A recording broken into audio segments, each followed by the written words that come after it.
So today we're in part 4 of a sermon series entitled The Book of James, and we're in chapter 4 of the book of James. And if you've ever studied the book of James, there are 5 chapters, and what we oftentimes have been sharing with all of you is that the book of James is oftentimes referred to as the book of Proverbs in the New Testament. It is a very practical Christian faith book. And if you're looking for some practicality in your own Christian faith, listen to me, I would encourage you all to look and read these 5 chapters that you find in the book of James. And today I want to begin by just simply talking to you about turning from being scattered to being gathered. We love to be with people. God has created all of us to live in a relationship. We love to give people hugs. We love to give them a kiss. We love to see their smile. We love to come to church all together as a family. We love to be able to watch the NCAA basketball tournament on television with real fans. We love to be together as a family. We love to be gathered. But over the last year, what all of us have experienced is a time in which we've all been scattered. We all, as a church, most of our church family, even though we're pretty packed today, most of our church family by far are tuning in and watching our services. They can't come into church. Most of us are wearing our masks every single day. We're unable to go to a restaurant without the fear in the back of our mind that maybe we may get this pandemic. That for many of us, we're unable to grab a hold of our grandchildren, or for that matter, go and visit our grandchildren. We are living in a scattered society. And what you all need to know, church family, is that when we are scattered, we will compromise. We will compromise on our morals and values. Alcohol addiction is at an all-time high as we speak. Drug addiction is at an all-time high as we speak right now. We are watching how addictions that people have on watching the internet are at an all-time high. We are compromising when we are scattered. Another area that we compromise oftentimes when we are scattered is that we will compromise on our emotional health. 8 out of 10 Americans right now, in a recent survey that came out this week, shared how they have been in a level of distress, depression, sorrow over the last year. That they have been going through that. And again, I remind you that if you are not one of those people, it does not mean that it does not exist. There are people in distress right now because we are scattered. And when we are scattered, we oftentimes cannot hear God's voice. We will get farther away from God. But there is some good news. And I want to remind you of that today.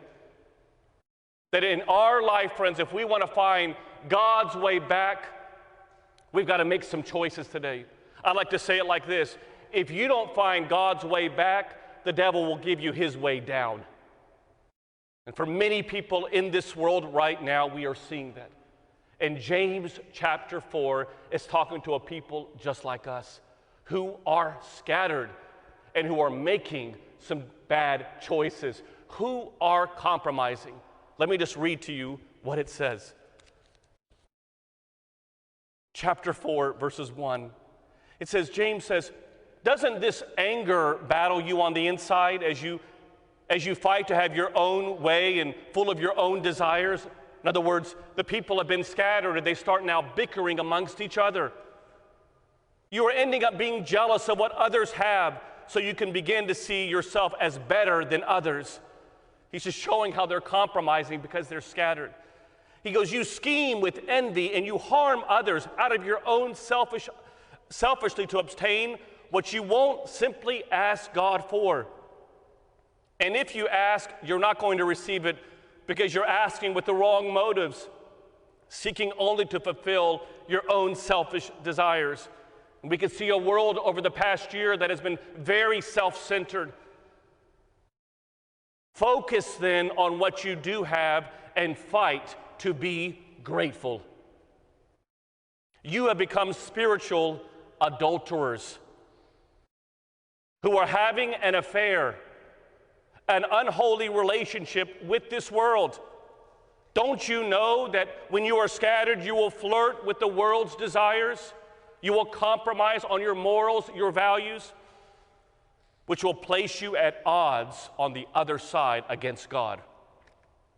Whoever chooses to be the world's friend makes yourself, this is a very difficult statement to share, whoever chooses to be the world's friend becomes an enemy of God. Doesn't the Bible mean nothing to you that says that the Spirit of God breathed into our hearts and that our God is a jealous lover who intensely desires to have more and more of you?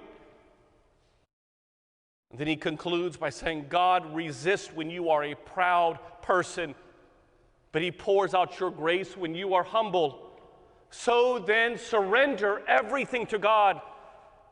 Stand up to the devil who is scattering you. Resist him, and he will run away from you. Move your heart closer and closer to God, and he will move closer and closer to you. I love that Bible verse. Dear friends, as part of God's family, then never speak against another family member.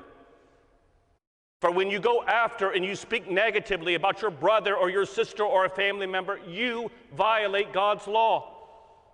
And your duty is not to make yourself the judge, for you are not the judge. We have a judge who gives the law of love. But do your best to obey the Bible and the Scriptures. There's only one true lawgiver and judge, the one who has the power to save and destroy. So who do you think you are to be to go around judging your neighbor? He was talking to people who were scattered. And I just encourage you to be able to recognize that we too, when we are scattered, when we leave, that we too can make some awful choices. And so how do we come back? How do we turn from being scattered to being gathered? You know me, I've been your priest for 13 and a half years. And I'm all about sharing with you practical Christianity. Because if you can't take what I'm sharing with you today and apply it tomorrow, then I'm not doing my job. So let me give you 3 ways that I want to encourage you to turn from being scattered to being gathered. Here's number 1. Is that we turn from being scattered to gather by being appreciative. When we go around being thankful. If there's 2 words that all of us at times over the last year, we've all found ourselves saying, 2 words that we're constantly telling everyone else, are these 2 words. I wish. I wish this pandemic would be over. I wish I can go back to the way it was. I wish I could be able to come back to church together. I wish I could do this or I could do that. But let's be honest, those 2 words preceded the pandemic. When oftentimes you say, I wish I lived in that house. I wish I had that job. I wish I was making that money. I wish I had that wife, or I wish I had that husband. I wish my kids acted like those kids. And for many of us, we are going around in this world wishing instead of appreciating. I think recently about my dad.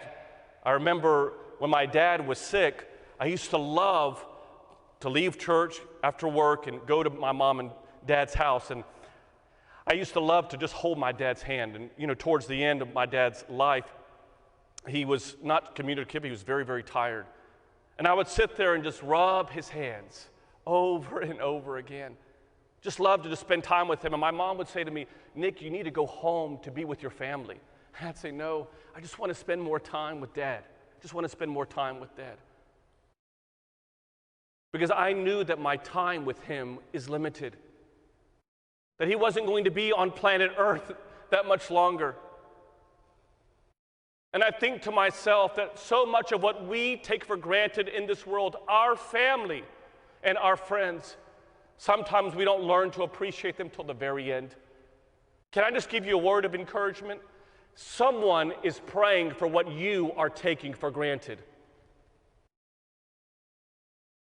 And that's why you need to know that James says you need to fight to be grateful, because your mind will want you to always focus on what you don't have. And you have to force yourself, you have to fight to be grateful. Somebody today is praying for what I am taking for granted. Here's number 2. I think we turn from being scattered to gathered by remembering to be merciful. You know, we're in this world right now, church family, where it's so easy to hang on to unforgiveness, to hold on to anger, to hold on to resentment.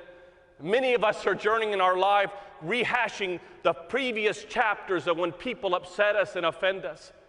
Can I just tell you, church family, you will never have peace in the present if you keep rereading the old chapters of the past. And for many of us, we need to be reminded, let it go.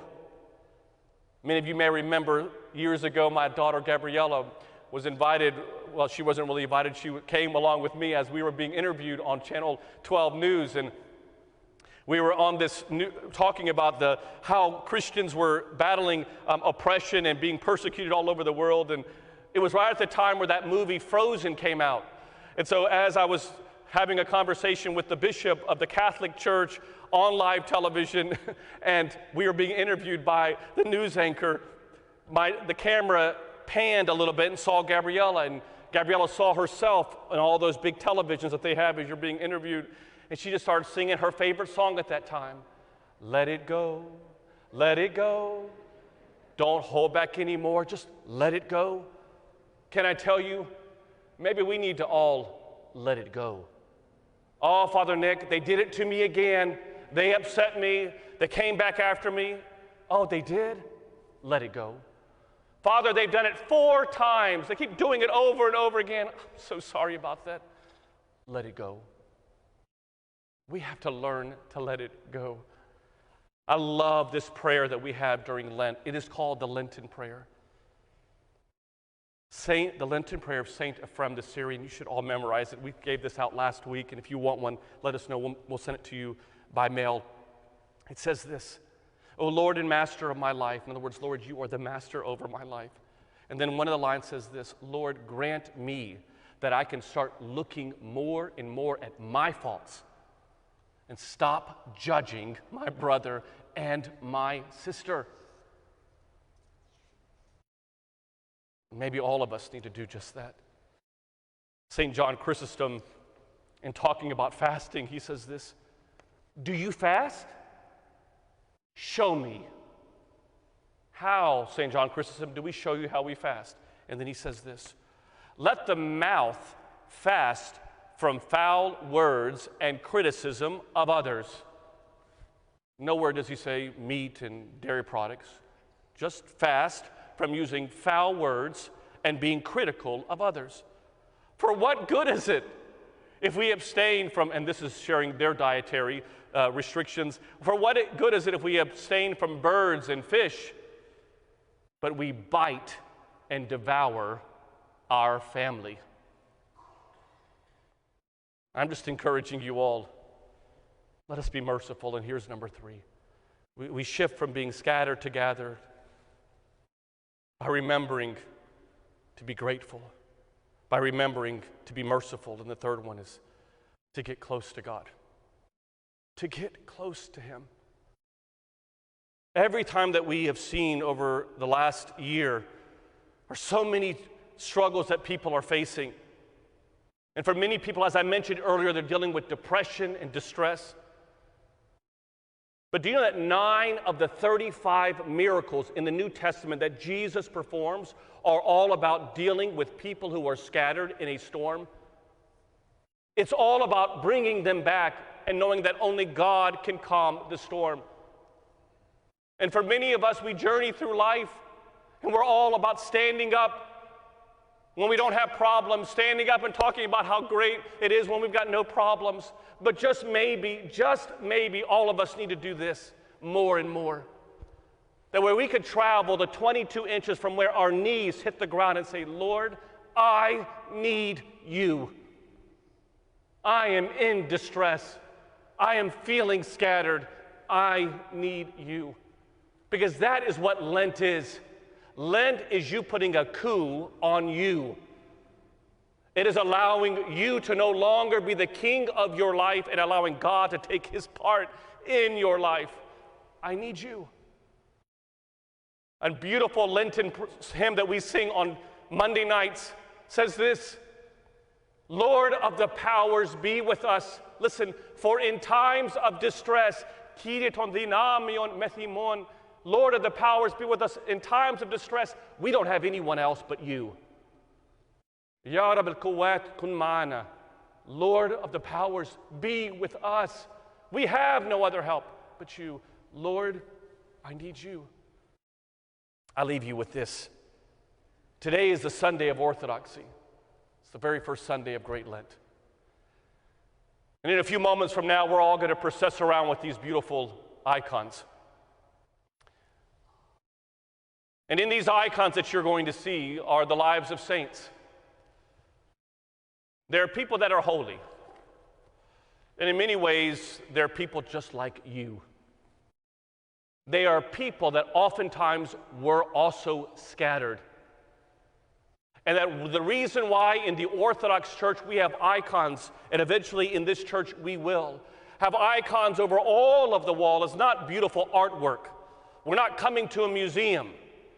We are coming and watching, as the book of Hebrews says, and we heard it beautifully read today, is that we're coming into the stadium of faith, and that we are going to look at all of these people who, just like you, were going through a period in their life in which they were scattered, they were being persecuted. In the Orthodox Church, the iconostation was never tall, as we sometimes believe it is. The early Orthodox Church iconostation was low, just like this.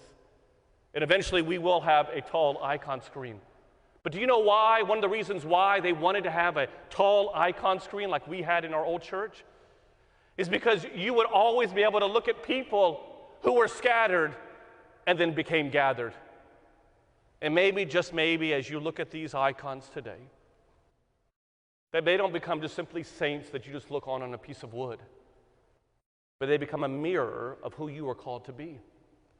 That maybe, just maybe, they can inspire you by their life to follow what God yearns for your life. That just maybe when you look at that mirror, you're like, wow, I'm scattered, but I need to be gathered. And my encouragement for all of you today is to turn from being a scattered to gathered by being appreciative. Someone is praying for what you're taking for granted. To go around and be merciful. I would rather be someone who loves too much than to be someone who judged too harshly. And that I would go around moving from being scattered to being gathered by drawing close to him. Because when I get close to him, he gets close to me. If I do not follow God's way back, the devil is going to show all of us his way down. In the name of the Father, Son, and Holy Spirit, amen.